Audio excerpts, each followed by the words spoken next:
আসসালামু আলাইকুম প্রিয় একাদশ শ্রেণী বিএমটি শাখা শিক্ষার্থীবৃন্দরা, তোমরা কেমন আছো? আশা করি আল্লাহর রহমতে সকলেই ভালো আছো। আজ তোমাদের জন্য ব্যবসায় গণিত পরিসংখ্যান বিস্তার ও পরিমাপ চতুর্থ অধ্যায় থেকে 2018 সালে প্রশ্নটি এসেছে, এই প্রশ্নটি সমাধান করব। চলো ক্লাসটি শুরু করি। তোমরা এখানে ডাকটি দেখো, নিচের বিভাজনের পরিমিত ব্যবধান নির্ণয় করো। তোমরা মনে রাখবে, পরিমিত ব্যবধান নির্ণয় করতে গেলে যদি শ্রেণীর বা ব্যবধান দেওয়া থাকে তাহলে গড় হবে 6টি, আর যদি ব্যবধান দেওয়া না থাকে তাহলে গড় হবে 5টি। তাহলে চলো আমরা আগে চকটি করে নেই। চকটি করে অঙ্কটা করতে হবে। এখানে লিখবো নিচে সারণী তৈরি করা হলো। নিচে সারণী তৈরি করা হলো। প্রিয় শিক্ষার্থীবৃন্দরা, প্রথমে আমরা চকটা বানাবো। চকটার মধ্যে প্রথমে লিখবো উপাত্তের মান, তারপরে লিখবো মধ্যমান। মধ্যমানকে সবসময় মনে রাখবে xi ধরা হয়, মধ্যমানকে xi ধরা হয়। তারপরে লিখবো গণসংখ্যাকে সবসময় মনে রাখবে fi ধরা হয়, fi। তারপরে আমরা লিখবো fi xi, কারণ এই যে fi আর xi কি সম্পর্ক একসাথে লাগানো, তার মানে এই মানটা আর এই মানটা গুণ হবে, গুণ হয়ে এখানে বসবে। তারপরে লিখতে হবে xi হোল স্কয়ার। এই যে xi এর যে মানটা এটাকে স্কয়ার করতে হবে। তারপর আমাদের লিখতে হবে fi xi হোল স্কয়ার। তারপরে এই গড়টা হবে। তাহলে মনে রাখবে যে শ্রেণীর ব্যবধান দেওয়া থাকলে হবে 6টা গড়, শ্রেণীর ব্যবধান দেওয়া না থাকলে হবে 5টা গড়।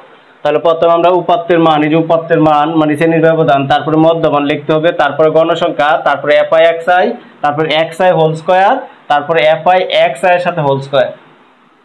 এখন আমরা এই যে উপাত্তের মানগুলো বসাবো। এই যে উপাত্তের মানগুলো কত কত আছে,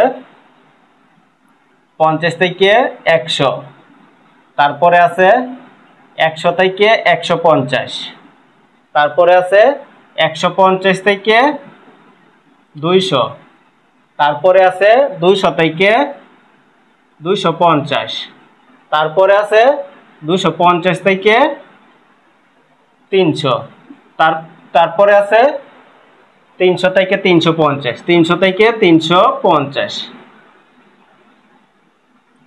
তারপরে আমরা অবশ্যই এভাবে চক করে নিতে হবে, এইভাবে তোমরা চকটা করে নিবে। তারপরে মোটের জন্য একটা গড় করতে হবে।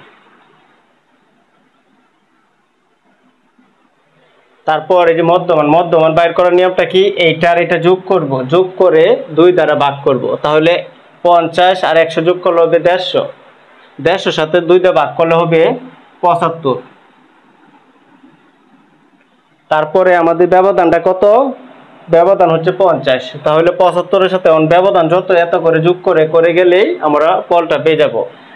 75 এর সাথে যদি আমরা 50 যোগ করি 125, 125 এর সাথে আবার 50 যোগ করলে হবে 175, 175 এর সাথে আবার যদি আমরা 50 যোগ করি তাহলে হবে 225, আবার 225 এর সাথে যদি 50 যোগ করি তাহলে আমাদের হবে 275, 275 এর সাথে যদি আবার 50 যোগ করি তাহলে হবে 325। এটা হচ্ছে আমাদের মধ্যমানটা কিভাবে বের করতে, আশা করি তোমরা বুঝতে পারছো। তারপরে গণসংখ্যা এখানে প্রথমে আছে 2, তারপরে আছে 9, তারপরে আছে 29, তারপর আছে 54, তারপর আছে 11, তারপর আছে 5। তারপরে অবশ্যই এখানে n সমান সমান দিয়ে গণসংখ্যাটা যোগ করে নামাতে হবে। তাহলে তোমরা এটা ক্যালকুলেটরের মাধ্যমে করে নিবে। 2 যোগ 9 যোগ 29 যোগ 54 যোগ 11 যোগ 5, আমরা যোগ করলে পাবো 110। এই টোটালটা যোগ করলে 110 পাবো। তারপর এই যে fi xi এখানে ভালো করে দেখো, fi আর xi এই দুটো একসাথে লাগানো, তার মানে গুণ সম্পর্ক। এই যে fi কোনটা, এই যে এটা হচ্ছে fi, এই fi এর মান, আর এইটা হচ্ছে xi। তাহলে xi এর সাথে fi গুণ করে এখানে বসাতে হবে। 75 দোকানে কত, 150 হবে। তারপরে এই 125 এর সাথে 9 গুণ করে এখানে বসাতে হবে। এটা অবশ্যই ক্যালকুলেটর করে নিবে। 125 গুণ 9, তাহলে আমাদের ফলটা হবে 1125। তারপর 175 এর সাথে 29 গুণ করব, 175 গুণ 29, তাহলে আমরা ফলটা হবে 5075। তারপর এই যে 225 এর সাথে 54 গুণ হবে 225 গুণ 54, তাহলে আমরা ফলটা পাবো 12,150, 12,150। তারপরে 275 এর সাথে 11 গুণ হবে, 275 গুণ 11, তাহলে আমরা ফলটা পাবো 3025, 3025। তারপরে এই যে 325 এর সাথে 5 গুণ হবে, 325 গুণ 5, তাহলে ফলটা হবে 1625, 1625। তারপর এখানে আমরা এটা যোগ করে নামাতে হবে, এখানে লিখতে হবে সামেশন fi xi, এটা যোগ করে এখান থেকে যোগ করে এখানে নামাতে হবে। তাহলে এখানে যোগ করলে হবে যে 150 যোগ 1125 যোগ 5075 যোগ তারপর 12,150 যোগ তারপর 3025 যোগ তারপর 1625, পরে সমান চাপ দিলে হবে 23,150। এখানে টাকাটা হবে 23,150, তোমরা মনে রাখবে এখানে টাকাটা হবে 23,150। তারপরে যে xi এর উপর হোল স্কয়ার, xi কোনটা, এই যে xi হচ্ছে এইটার উপরে স্কয়ার করতে হবে, প্রত্যেকটা মান স্কয়ার করে করে বের করতে হবে। তাহলে স্কয়ার মানে হচ্ছে ডাবল, স্কয়ার মানে ডাবল, তাহলে x এর মানটাকে ডাবল ধরতে হবে। ডাবল কিভাবে, 75 গুণ 75, 75 গুণ 75 ইকুয়াল টু কত, 5,625। তোমার মনে রাখবে যে xi এর উপরে হোল স্কয়ার আছে, তাহলে মনে রাখবে xi টা ডাবল করে ধরতে হবে, যে xi এর মান এটাকে দুইবার ধরতে হবে। আবার এই যে 125 কে গুণ করতে হবে, যেহেতু স্কয়ার আছে 125 দুইবার লিখতে হবে, 125 গুণ 125, তাহলে হবে 15,625, 15,625। তারপর এইটাকে ডাবল ধরতে হবে, যেহেতু x স্কয়ার আছে, এই যে এটাকে ডাবল ধরতে হবে, 175 গুণ 175, তাহলে আমরা ফলটা পাবো 30,625, 30,625।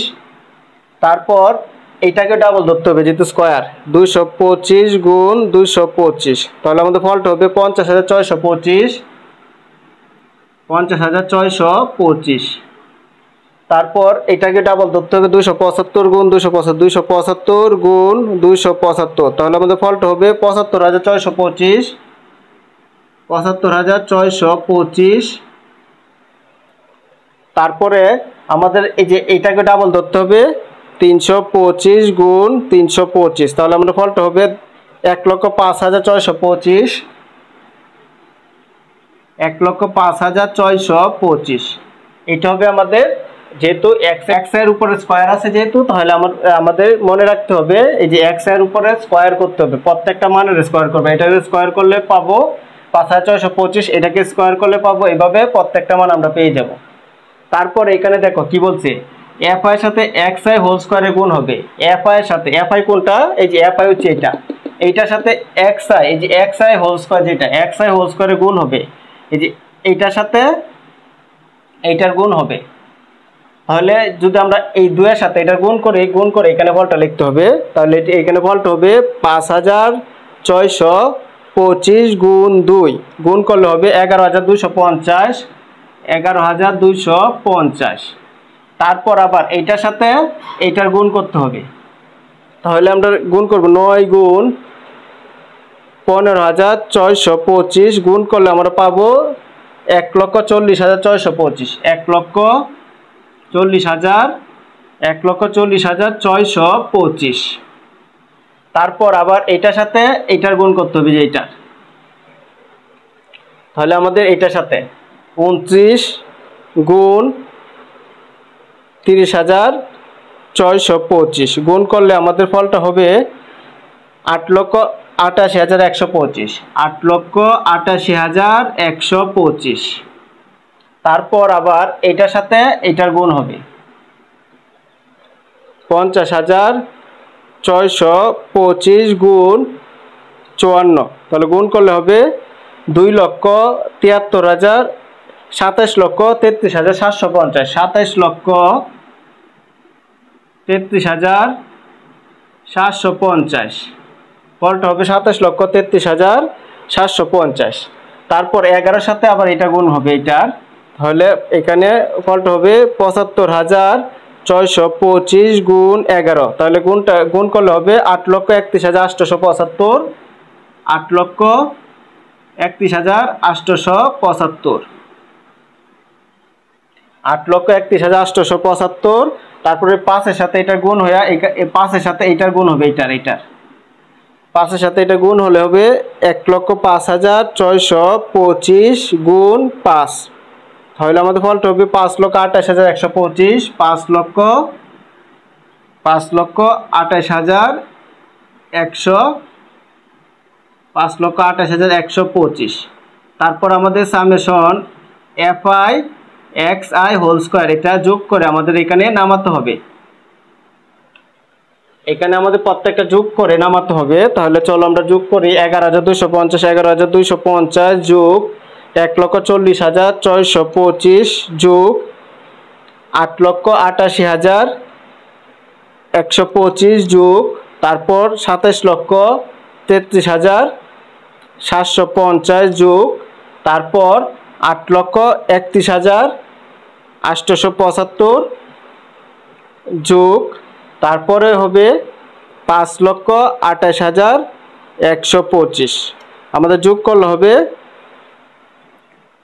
51,33,750। 51,33,750 আমাদের এই ফলটা হবে।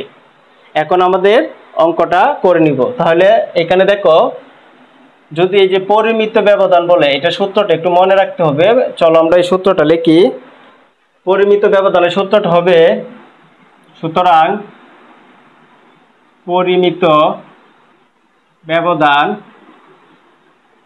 পরিমিত ব্যবধানকে অবশ্যই যে এভাবে সিগমা দ্বারা প্রকাশ করা হয়, ইকুয়াল টু, এটা স্ট্যান্ডার্ড ডিভিশনের সংকেত। তারপর আমার একটা বড় করে একটা রোধ দিতে হবে, বড় করে একটা রোধ দেওয়ার পর সূত্রটা হবে, প্রথমে লিখতে হবে এই যে এই মানটা আগে লিখতে হবে। এই যে সূত্রটা আমি লিখতেছি এখানে, fi xi whole square by n, তারপরে এখানে একটা মাইনাস দিব। তারপরে যে এই মানটা লিখতে হবে fi xi, এই যে fi xi বাই n, আর এখানে অবশ্য ব্র্যাকেট দিয়ে একটা হোল স্কয়ার দিতে হবে। আশা করি তোমরা বুঝতে পারছো সূত্রটা কিভাবে। আমি আবারও বলি, পরিমিত ব্যবধানের সূত্রটা হচ্ছে, প্রথমে আমরা এই যে fi x square by n লিখবো, পরে বিয়োগ দিয়ে পরে লিখবো fi xi বাই n হোল স্কয়ার লিখতে হবে। তারপর আমি একটু এই দিকতে লিখি, যেহেতু আমার জায়গা শর্ট, বড় করে রোধটা দিতে হবে। তারপরে এই যে fi x স্কয়ারের মান কোনটা, এই যে fi x স্কয়ারের মান হচ্ছে 51,33,750, 51,33,750 ভাগ n এর মান হচ্ছে 110। এই যে n এর মানটা হচ্ছে 110, এই যে n এর মানটা 110। তারপর এখানে মাইনাস দিতে হবে, মাইনাস দেওয়ার পর এই যে fi x এর মানটা লিখতে হবে। fi x এর মান 23,150, 23,150 বাই n, n এর মান হচ্ছে 110, এটাকে স্কয়ার করতে হবে। আশা করি এটা বুঝতে পারছো। তারপর আমাদের এই যে এই জায়গাটা, এটার সাথে এটা ভাগ হবে, আমরা রোডটা আবার রাখবো, এটার সাথে এটা ভাগ করে এখানে লিখতে হবে। এটা অবশ্যই ক্যালকুলেটর করে নিবে। 51,33,750 ভাগ 110 ভাগ করলে আমরা পাবো 46,670 দশমিক পরে অনেক মান আছে, আমরা 2 ঘর ধরবো। 46,670.45, আমরা দশমিক পরে 4টা মান আছে, আমরা 2টা, 5টা মান আছে, আমরা 2টা ধরবো। পরে মাইনাস, এখন এটার সাথে এটা ভাগ করে পরে স্কয়ার করতে হবে। তোমরা আগে 23,150 ভাগ করতে হবে 110, ভাগ করে যে ফলটা পাবে এটাকে স্কয়ার করতে হবে। তাহলে আমরা লিখি 23,150 ভাগ 110, ভাগ করলে আমরা যে ফলটা পাবো এটাকে স্কয়ার করতে হবে। এখানে এটার সাথে এটা ভাগ করে যদি স্কয়ার করি, তোমরা এটা ক্যালকুলেটর করে নিবে। কিভাবে করবে চলো আমি এখানে দেখায় দেই কিভাবে করতে হয়। প্রথমে কি করবে, লিখবে 23,150 ভাগ 110, ভাগ করার পর যে ফলটা পাবে, যে এখানে দেখো এই পাওয়ারটাই, যে পাওয়ার 2 লিখবে। 2 লিখে সমান চাপ দেবে। যে মানটা আসবে এই মানটার পরে আমরা এখানে দেখো দশমিক ঘরে 4 করেছে, আমরা দশমিক ঘরে 2 ঘর নিব। 44,291.11 নিব আমরা। 44,291.11 আমরা দশমিক ঘরে 2 ঘর নিব। তারপর আমাদের এখন যে কাজটা, এটা থেকে এটা বিয়োগ করে রুট করলে আমাদের উত্তরটা হয়ে যাবে। এটা বিয়োগ করতে হবে আমাদের। প্রথমে লিখব 46,670.45 বিয়োগ 44,291.11 আমরা বিয়োগ করলে ফলটা পাবো 2379.34। এটা ফলটা পাবো 2379.34। আমরা যদি এটাকে রোড করি তাহলে আমাদের উত্তরটা হয়ে যাবে। এখানে রোড দিব, রোডে চাপ দিব, চাপ দিলে উত্তরটা হয়ে যাবে। এটাকে রোড করলে উত্তরটা হবে 48.78। এটা আমাদের আনসার হবে। আমাদের উত্তরটা হবে 48.78। এখানে আমি একটু দেখাই। এখানে দেখো তোমাদের অনেক বড় মান আসছে, যে এরকম মান আসছে 48 তারপরে 778,478,886 এরকম একটা মান আসছে। আমরা দশমিকের পরে আমরা স্থির করছি 2টা মান নিব। তো দশমিকের পরে 2টা মান নিতে গেলে তোমরা যদি মনে রাখবে 5, 6, 7, 8, 9 এরকম থাকে, তাহলে এক যোগ করতে পারাম। যেহেতু দশমিক পরে 2টা মান নেন, তাহলে লাস্টের সংখ্যাটার সাথে যদি এই সংখ্যার ভিতরে পড়ে, তাহলে আমরা এখানে এক যোগ করে দেব। তাহলে এই সংখ্যার ভিতরে 5, 6, 7, 8, 9 এই 5টা সংখ্যার ভিতরে একটা সংখ্যা পড়লে আমরা এখানে এক যোগ করে দেব। তাহলে এই যে 8 কিন্তু এই সংখ্যা এই সিরিয়ালটার মধ্যে পড়ছে, তাহলে আমরা এখানে এক যোগ করে দেব। 7 আর 1 কত? 8। এই কারণে আমাদের হচ্ছে 48.78। আশা করি তোমরা এই অঙ্কটি বুঝতে পারছো। ক্লাসটি যদি তোমাদের ভালো লেগে থাকে তাহলে অবশ্যই আমার চ্যানেলটি সাবস্ক্রাইব করবে এবং লাইক, শেয়ার, কমেন্ট অবশ্যই করে নিবে। আসসালামু আলাইকুম।